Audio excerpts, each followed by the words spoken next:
사도신경 하심으로 10월 6일 화요일 새벽 기도를 하나님 앞에 올려드리도록 하겠습니다. 전능하사 천지를 만드신 하나님 아버지를 내가 믿사오며 그 외아들 우리 주 예수 그리스도를 믿사오니 이는 성령으로 잉태하사 동정녀 마리아에게 나시고 본디오 빌라도에게 고난을 받으사 십자가에 못 박혀 죽으시고 장사한 지 사흘 만에 죽은 자 가운데서 다시 살아나시며 하늘에 오르사 전능하신 하나님 우편에 앉아 계시다가 저리로서 산자와 죽은 자를 심판하러 오시리라. 성령을 믿사오며 거룩한 공의와 성도와 서로 교통하는 것과 죄를 사하여 주시는 것과 몸이 다시 사는 것과 영원히 사는 것을 믿사옵나이다. 아멘. 찬송가 357장입니다. 찬송가 357장 주 믿는 사람 일어나 함께 찬양하겠습니다. 주 믿는 사람 일어나 다 힘을 합하여 이 세상 모든 마귀를 다 쳐서 멸하세. 저 앞에 오는 적군을 다 싸워 이겨라. 주 예수 믿는 힘으로 온 세상 이기네. 믿음이 이기네. 믿음이 이기네. 주 예수를 믿음이 온 세상 이기네. 온 인류 마귀 괴휼로 큰 죄에 빠지니 진리로 띠를 띠고서 늘 기도드리세. 참 믿고 의지하면서 겁없이 나갈 때 주 예수 믿는 힘으로 온 세상 이기네. 믿음이 이기네. 믿음이 이기네. 주 예수를 믿음이 온 세상 이기네. 끝까지 이긴 자에게 흰 옷을 입히고 또 영생 복을 주시니 참 기쁜 일일세. 이 어두운 세상 지나서 저 천성 가도록 주 예수 믿는 힘으로 온 세상 이기네. 믿음이 이기네. 믿음이 이기네. 믿음이 이기네. 주 예수를 믿음이 온 세상 이기네. 믿음이 이기네. 믿음이 이기네. 믿음이 이기네. 주 예수를 믿음이 온 세상 이기네. 아멘. 오늘 우리에게 주신 하나님의 말씀은 누가복음 22장 1절부터 6절 말씀입니다. 누가복음 22장 1절부터 6절 말씀입니다. 주신 말씀 받들어 봉독하겠습니다. 6월절이라 하는 무교절이 다가오매 대제사장들과 서기관들이 예수를 무슨 방도로 죽일까 궁리하니 이는 그들이 백성을 두려워함이더라. 12 중에 하나인 가롯인이라 부르는 유다에게 사탄이 들어가니 이에 유다가 대제사장들과 성전 경비 대장들에게 가서 예수를 넘겨줄 방도를 의논하매 그들이 기뻐하여 돈을 주기로 언약하는지라. 유다가 허락하고 예수를 무리가 없을 때에 넘겨줄 기회를 찾더라. 아멘. 오늘은 불쌍한 가롯 유다라는 제목으로 말씀 함께 나누도록 하겠습니다. 할렐루야. 오늘 하루도 주님 말씀 붙잡고 승리하는 저와 여러분이 되기를 축복합니다. 오늘 본문은 가롯 유다가 대제사장들과 서기관들과 공모하여 예수님을 파는 과정을 상세하게 소개하고 있습니다. 대제사장들과 서기관들은 예수님을 무슨 방도로 죽일지를 궁리하였다고 말씀하고 있습니다. 우리 2절 말씀 다시 한번 읽어보도록 하겠습니다. 대제사장들과 서기관들이 예수를 무슨 방도로 죽일까 궁리하니 이는 그들이 백성을 두려워함이더라. 아멘. 본문은 대제사장들과 서기관들이 예수님을 어떻게 죽일지를 궁리한 그 이유를 밝히고 있습니다. 무엇입니까? 그것은 대제사장들과 서기관들이 백성들을 두려워했기 때문이라고 아주 자세하게 설명하고 있죠. 왜 그들이 백성들을 두려워했을까요? 그 이유를 알려면 그 당시 상황을 잘 이해해야 합니다. 당시 유대 종교 지도자들과 이스라엘 백성들은 예수님을 바라보는 시각이 전혀 달랐습니다. 유대 종교 지도자들은요, 예수님을 거짓 메시아로 그렇게 생각하고 있었고, 이스라엘 백성들은 예수님을 메시아로 생각하고 추종했기 때문이죠.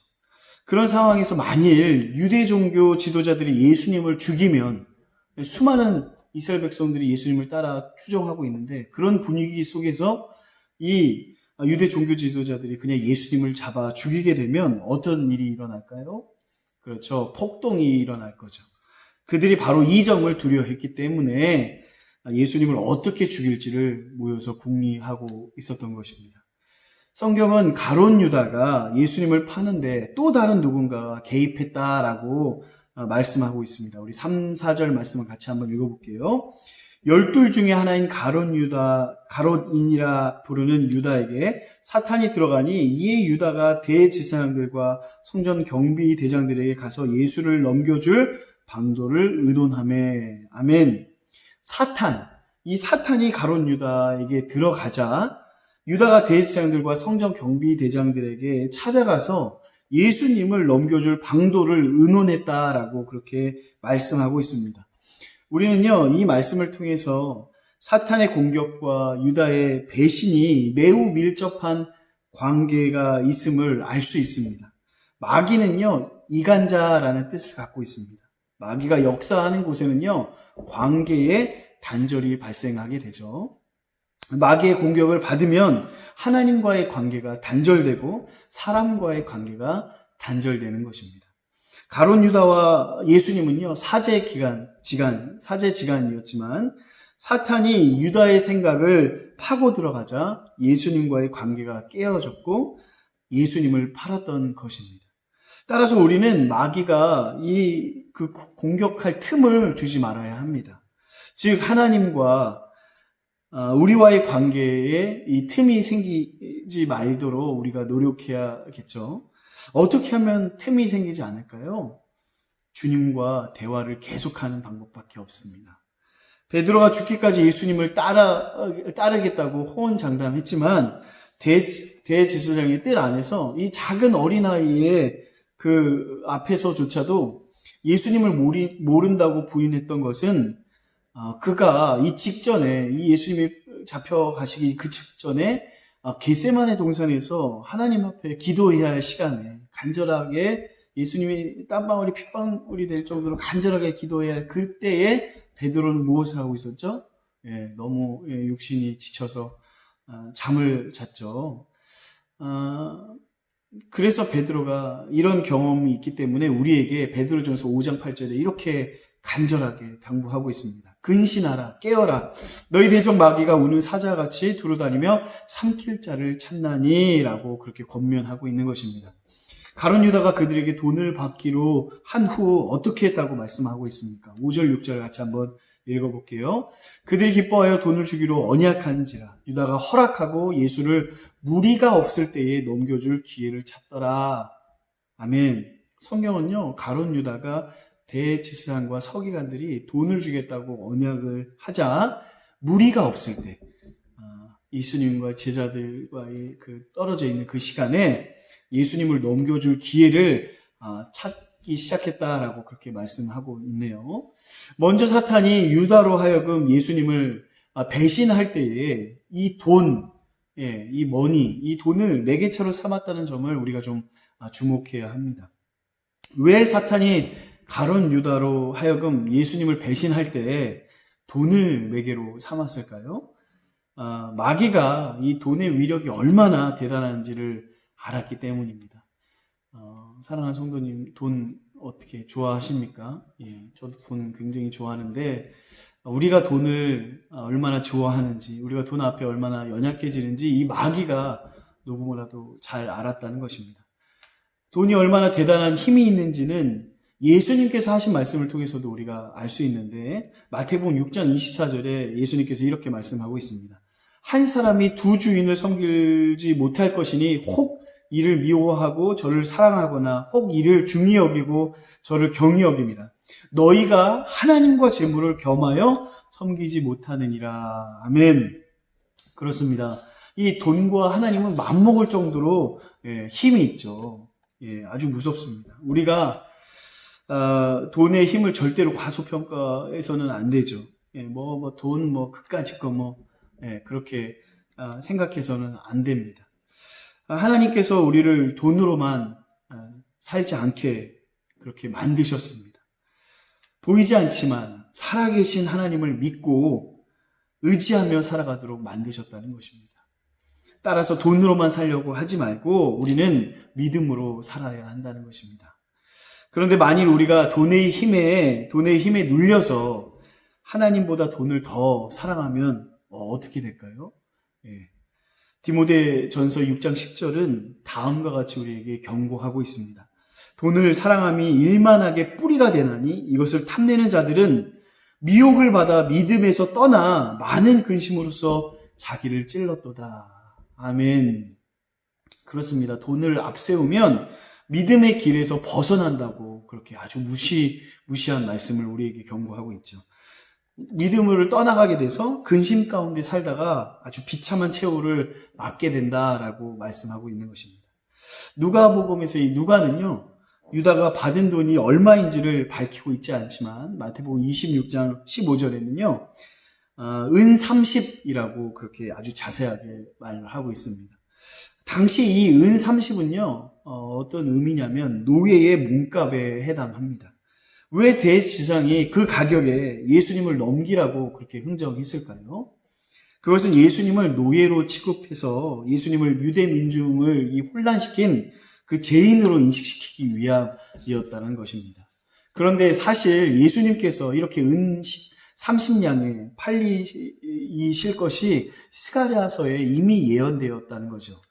스가랴서 11장 12절부터 13절과 같이 한번 읽어볼게요. 내가 그들에게 이르되 너희가 좋게 여기거든 내 품삯을 내게 주고 그렇지 아니하거든 그만두라. 그들이 곧 은 30개를 달아서 내 품삯을 삼은지라. 여호와께서 내게 이르시되 그들이 나를 헤아린 바 그 삭을 토기장이에게 던지라 하시기로 내가 곧 그 은 30개를 여호와의 전에서 토기장이에게 던지고. 아멘. 즉 이 대제사장이 경멸하기 위해서 예수님을 은 30개에 넘겨받았지만 이는 성경의 그 예언을 성취하기 위해서였다는 것입니다. 이를 통해서 우리가 알아야 할 것이 있습니다. 무엇이냐면 모든 것이 하나님의 말씀대로 성취되어 간다는 것이죠. 세상의 모든 일이 그냥 돌아가는 것이 없습니다.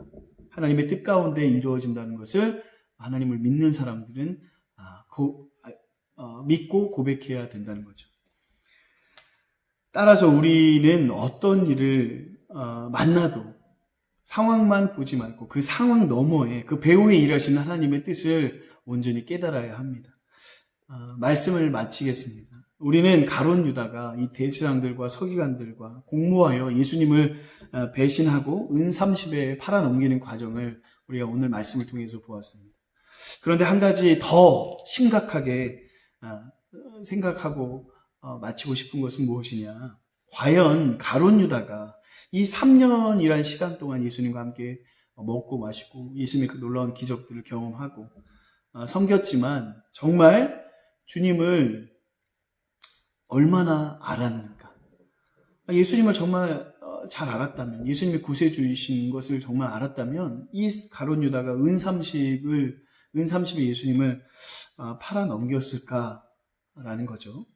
예수님께서 정말 누구신지 잘 몰랐기 때문에 그러지 않았나라고 생각됩니다. 그가 예수님께서 그리스도이심을 알았다면 그렇게 할 수 있겠습니까? 사탄이 하는 일이 바로 이것이라는 거죠. 예수님이 누군지를 제대로 알지 못하게 하는 것이 사탄의 계략이라는 것입니다. 그것은 예수님께서 우리의 인생의 진짜 주인임을 인정하지 못하게 하는 것이라는 거죠. 그렇기 때문에 사람들이 예수님을 믿지만 주님의 뜻대로 살지 않고 자기 생각과 감정대로 살아가고 있는 것입니다. 예수님께서 그리스도이실 뿐만 아니라 주인이심을 온전히 깨닫는 은혜, 또 그분의 뜻대로 살아가기를 간절히 고백하고 오늘 하루도 이 말씀 붙잡고 정말 기도하며 주님, 내가 나의 주인의 삶이 아닌 예수님만이 나의 삶의 주인 되어달라고 고백하고 주님을 내 가슴, 내 마음의 중심 가운데, 내 삶의 중심 가운데 모시고 살아가는 그 삶, 그것이 바로 하나님의 은혜라는 것입니다. 사랑하는 성도님들, 오늘 하루도 하나님께서 우리에게 정말 귀한 하루를 허락하여 주셨습니다. 어떻게 오늘 하루 사시겠습니까? 무엇보다 하나님 말씀 붙잡고 정말 하나님의 그 은혜를 온전히 깨달아 알아 하나님의 그 뜻하신 그곳 가운데 서서 하나님을 영화롭게 하는 그런 삶을 사시기를 간절히 기도합니다. 함께 기도하겠습니다. 오늘은 특별히 우리 사랑하는 담임 목사님을 위해서 먼저 기도하겠습니다. 주께 온전한 순종을 드려 예수님께서 친히 교회를 이끄시는 것을 매 순간 경험하는 감격 있게 하여 주시고 교회의 리더십들과 성령 안에서 하나가 되어 기쁨으로 사역할 수 있는 우리 담임 목사님과 사모님 되게 해달라고 기도해 주시고요. 우리 왕성교회를 위해서 기도합니다. 예수님과 동행하는 행복한 교회, 사랑으로 소문난 교회가 되게 하소서. 전 세계가 힘든 이때에 나보다 더 어려운 성도와 이웃을 주님의 사랑으로 섬기며 영혼 구원에 힘쓰는 교회가 되게 하여 주시옵소서. 흘려보내는 통로가 되는 일을 복으로 여기고 기뻐하는 교회가 되게 하여 주시옵소서. 10월 마지막 주에 있는 우리 비전 장학금 놓고 함께 기도하고 있죠. 비전 장학금을 위해서 함께 기도했으면 좋겠어요. 주님께서 주시는 기쁜 마음으로 비전 장학금 이 헌금에 많은 성도들이 동참하고 또 많은 학생들이 비전을 심어주는 귀한 장학금 될 수 있게 해달라고 우리 함께 기도하며 나갔으면 좋겠습니다. 우리 한번 주여 한번 외치고 함께 기도하겠습니다. 주여!